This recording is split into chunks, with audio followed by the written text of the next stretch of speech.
Director Mayank Aquaculture Private Limited to address the gathering. A brief about Mr. Sharma. He has earned his bachelor's degree in fisheries science from the NES Science College in Nanded. He earned his master's degree in fisheries management from Mumbai's Central Institute of Fisheries Education. And after completing his master's degree, he was asked to go to Gujarat by a group of freshwater prawn farmers for technical assistance. He began his work as an aqua farm technician near Surat in Gujarat, and later he persuaded and demonstrated effective shrimp growing to local farmers and authorities from Gujarat Department of Fisheries. He was the first to introduce the concept of satellite shrimp in Gujarat farming through a traceability process to obtain the end goods for shrimp farmers. He was the first person in the country to push for a low stocking module for N1MA and farming 1MA in the Tiger Bay. Based on this module, is currently the most approachable and successful way for shrimp farming, not only in India, but also in many other countries. Thank you, Mr. Sharma, for coming in. May I request you to share your inputs, please?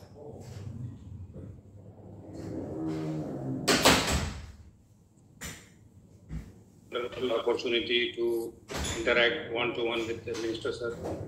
Rupala, sir, नमस्कार. Sir, मेरा सौभाग्य है कि आपसे फिर से दोबारा मैं बात कर पा रहा हूँ गुजरात से.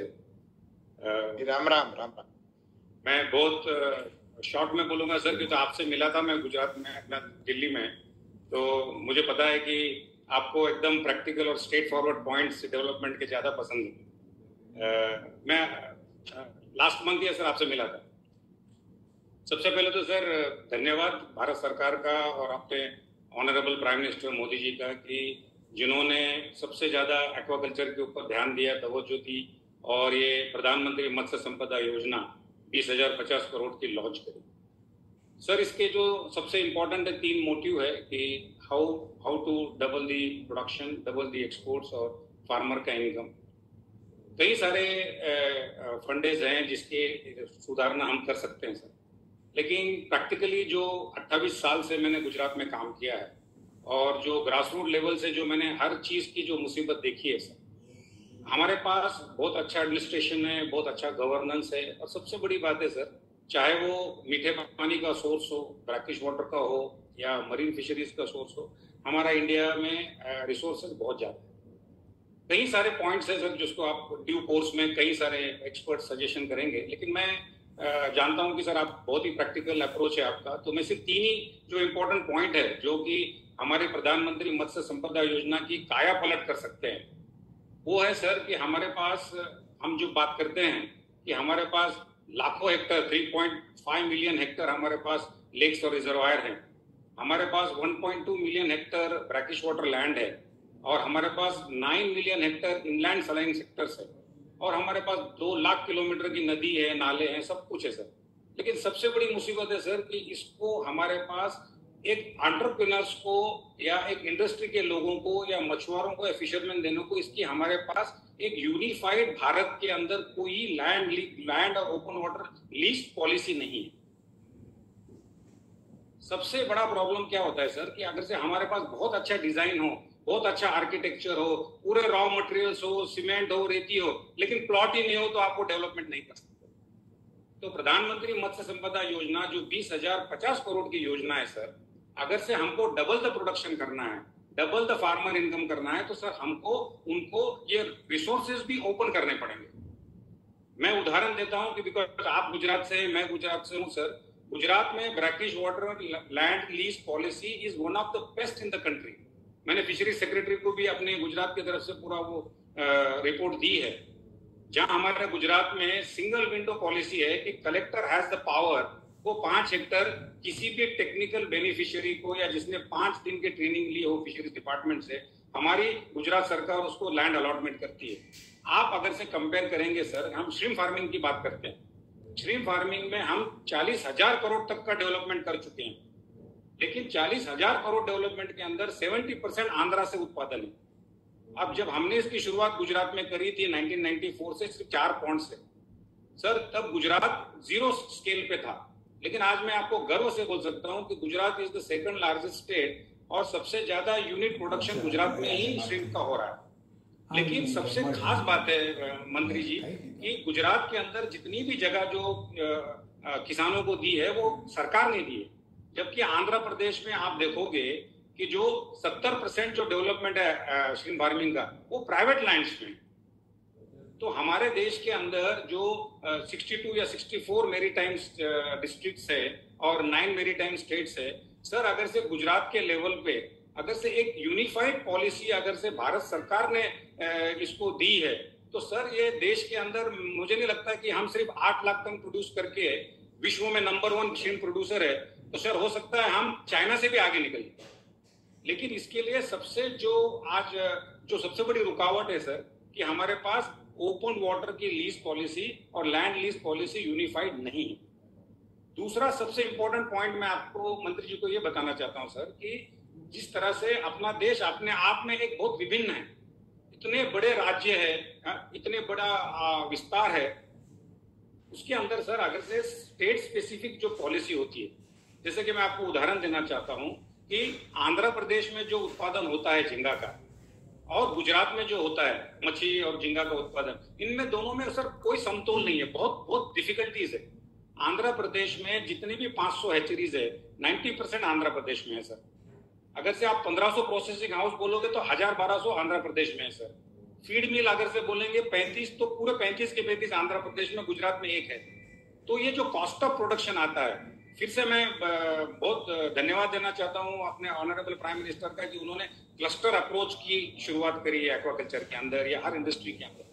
तो सर अगर से हमको जो सबसे बड़ा जो सेकंड प्रॉब्लम है, जब मैंने पहला बताया कि लैंड लीज पॉलिसी ओपन होनी चाहिए और हर ग्रेजुएट को आपको आप हमारे देश में सर करीब 29-30 फिशरीज कॉलेज है, इसके अंदर हर साल कम से कम 2 से 2,500 स्टूडेंट्स पास होते हैं। अगर से जमीन चाहिए, एक्वाकल्चर इंफ्रास्ट्रक्चर डेवलपमेंट फंड के थ्रू फंड चाहिए, तो इन लोगों को कलेक्टर डिस्ट्रिक्ट पे या डिस्ट्रिक्ट लैंड कमेटी की तरफ से लैंड अलॉटमेंट का एक प्रोविधान होना चाहिए सर, ये पहली बात।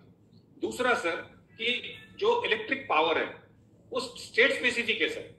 फॉर एग्जाम्पल आंध्र प्रदेश में 1.5 रुपया यूनिट दे रहे हैं, जबकि महाराष्ट्र में 3.5 रुपया यूनिट है और हमारे गुजरात में सर 7.5 रुपया यूनिट है। तो जिसके वजह से जो उत्पादन खर्च में जो इम्बैलेंस आता है, अब जब फॉरेन के लोग देखते हैं तो इंडिया को एक देखते हैं कि इंडिया में 8 लाख टन का उत्पादन हो रहा है, जबकि आंध्र प्रदेश में उत्पादन खर्च गुजरात और महाराष्ट्र के कंपेयर में सर 80 रुपए सस्ता है। तो जो किसानों को वहां जो प्रॉफिटेबिलिटी है वो आज महाराष्ट्र और गुजरात के फार्मरों को नहीं है सर। क्यों? तो वहां पर सीड का जो पैसा है, जो बीआरएन जिसको बोलते हैं, वो 30-35 पैसे, जबकि गुजरात महाराष्ट्र में डबल हो जाता है एयर फ्राइट की वजह से। 18 से 25 पैसे तो सर खाली प्लेन का फ्राइट का खर्चा हो जाता है। जहां वहां फीड 75 रुपए किलो है, हमारे पास यहाँ आके वो करीब 90-95 हो जाता है। तो इसी तरह से सर एक यूनिफाइड टेरिफ, इलेक्ट्रिक का जो पावर टेरिफ है वो पूरे देश के लिए, एक्वाकल्चर के लिए यूनिफाइड होना चाहिए। और last but not the least, जो हमारे कई सालों से 30-40 साल से इस बात पे डिबेट चल रही है कि किसानों को एट पार एग्रीकल्चर का स्टेटस दिया जाता है। फिशरीज का पूरा डिपार्टमेंट, एडमिनिस्ट्रेशन, एग्रीकल्चर, आईसीआर सब कुछ है सर, लेकिन हमको फिश फार्मर्स को या श्रिम्प फार्मर्स को एग्रीकल्चर का स्टेटस नहीं रहने की वजह से जो पावर टेरिफ का है या जो हमारे को इंश्योरेंस के पॉलिसीज का है, बहुत लैक है। यहाँ आज एक भी कंपनी नहीं है सर जो एक्वाकल्चर फार्मर को, फिश फार्मर को या श्रिम्प फार्मर को इंश्योरेंस देती है। तो मैं ज्यादा समय आपका न लेते हुए, ये 3 इंपॉर्टेंट पॉइंट है सर। अगर से ये 3 इंपॉर्टेंट पॉइंट पे ध्यान दिया जाएगा तो मुझे नहीं लगता है कि प्रधानमंत्री मत्स्य संपदा योजना ये एक बहुत ही कारगर योजना है। इससे अपने देश की काया पलट पड़ जाएगी। जैसा अभी किसी ने बताया था, डॉक्टर वेंकटेश अय्यर साहब ने बताया था कि हमारे देश में आज भी 47% पॉपुलेशन है सर जो माल न्यूट्रिशन से ग्रासित है। आज हमारे देश में जहां फिश और श्रिम्प्स के प्रोडक्शन जो हाईली प्रोटीनिशियस है, हेल्थ के हिसाब से भी जहां लोग आज चिकन या मटन के हिसाब से कंपेयर में देखा जाता तो सबसे अच्छा हेल्थ के लिए फिश और श्रिम्प्स है। लेकिन सर हमारे देश की ये तकलीफ है, विडंबना है, जब मैं आपके मंत्री जी के ध्यान में लाना चाहता हूं सर कि हमारे देश में जो एक प्रोग्राम था, national egg coordinating committee, Sunday हो या मंडे रोज खाएं अंडे, जो स्लोगन ने कुक्कुट पालन या जो हमारे पोल्ट्री की जो काया पलट कर दी। आज हमारे देश के अंदर जहां प्रधानमंत्री मत्स्य संपदा योजना 20,050 करोड़ की है, तो मैं मंत्री जी आपसे अनुरोध करता हूं कि नेशनल फिशरीज डेवलपमेंट बोर्ड है, आज इम्पेडा के चेयरमैन मुझे सुन रहे हैं। सर, हमारे देश में 135 करोड़ लोग हैं, लेकिन हमारे देश में डोमेस्टिक मार्केट का कोई कैंपेन नहीं है। मैं चाहता हूं सर कि आप ज्यादा नहीं, सिर्फ 150 करोड़ रुपए का आउटले ये प्रधानमंत्री मत्स्य संपदा योजना में से रखें, जिसके वजह से हमको एक कोई स्लोगन मिले जिसके अंदर हम ये काम बहुत अच्छे से इसकी अवेयरनेस, इसका प्रोग्राम, इसके न्यूट्रिशनल बेनिफिट, इसके वजह से जो कुपोषण का दर है भारत में कम हो सकता है, इसका जो अगर से हम प्रॉपर वे में अगर प्रसार करेंगे मंत्री जी, तो हो सकता है कि एक साल के अंदर जो हम 8 लाख टन उत्पादन झींगा का और करीब 140 लाख टन हम जो मछली का उत्पादन कर रहे हैं उसका कंजम्पशन अपने देश के अंदर बढ़ेगा, जिसके वजह से डबल उत्पादन होने के बाद भी एक्सपोर्ट अपनी जगह रहेगा और डोमेस्टिक मार्केट अपनी जगह रहेगा। और इससे मुझे लगता है सर कि जो आपकी जो ऑब्जेक्टिव है, जो सरकार की योजना है आत्मनिर्भर भारत की तरफ, वो सबसे बड़ी जो योजना है कि वेस्ट टू वेल्थ, मैं फिर से आपसे रिपीट करना चाहता हूं सर कि गुजरात के अंदर जिस तरह से सॉल्ट अफेक्टेड लैंड है, जो कि वेस्ट है, हजारों सालों से वेस्ट पड़ी थी, जिसके अंदर हमने डेवलपमेंट करके आज करीब 12,000 एकड़ डेवलपमेंट किया, तो वेस्ट से वेल्थ का नारा है वो सक्सेस हुआ सर। और उसी तरह से आत्मनिर्भर भारत तभी डेवलप होगा जब हमारे किसानों को लोकल मार्केट मिलेगा। मैं आपसे ये मौका मिला और अशोक का मैं धन्यवाद चाहता हूं कि मंत्री जी से मुझे बात करने का मौका मिला, ये बहुत गर्व की बात है sir. Thank you so much. जय हिंद, जय Bharat sir. Thank you, Sharma. The audience now. Thank you very much, sir, for the patience. नमस्कार, आप सबको मेरा राम राम। एसोचैम के द्वारा आयोजित इस वेबिनार में उपस्थित सभी महानुभावों को मेरा नमस्ते। अभी हम सुन रहे थे हमारे एमपीडा के chairman, senior officer of government of India Srinivas ji, हमारे joint secretary Sagar Mehra ji, Shri Deepak Sood ji, secretary general ASSOCHAM, Shri Chintan Thakkar, chairman ASSOCHAM Gujarat council, doctor Manoj Sharma ji and Shri Amit Salunke ji, और जो भी हमारा इस टेक्नोलॉजी के माध्यम से जो भी साथी जुड़े हैं, देवियों और सज्जनों, ये बहुत ही खुशी की बात है कि एक बहुत ही महत्वपूर्ण विषय पर एसोचैम ने इस प्रकार के कार्यक्रम का आयोजन करने के लिए मैं एसोचैम के सभी पदाधिकारियों को धन्यवाद करता हूं। ये बहुत ही महत्वपूर्ण विषय है हमारे देश के अर्थतंत्र के लिए भी, हमारे देश के साधारण नागरिकों के लिए भी,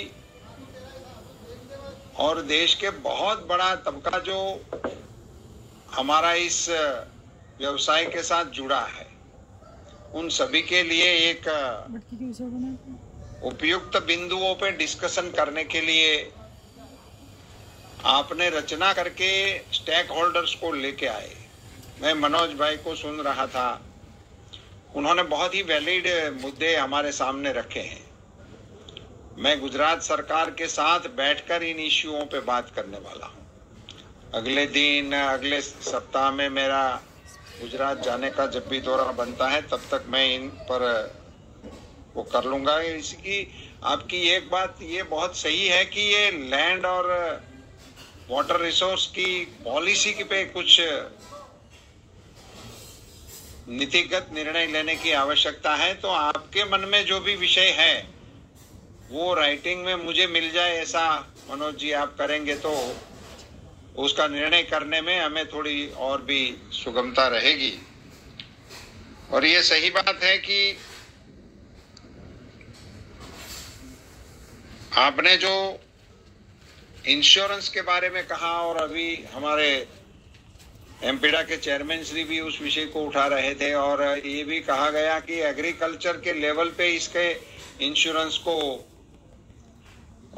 आगे बढ़ाना चाहिए। जिस प्रकार से PMFBY चल रहा है उसी धारणा से इसमें आना चाहिए। मैं हमारे प्रधानमंत्री जी की जो घोषणा है, प्रधानमंत्री जी ने KCC मछुआरों के लिए भी उपलब्ध कराने का ऐलान किया है।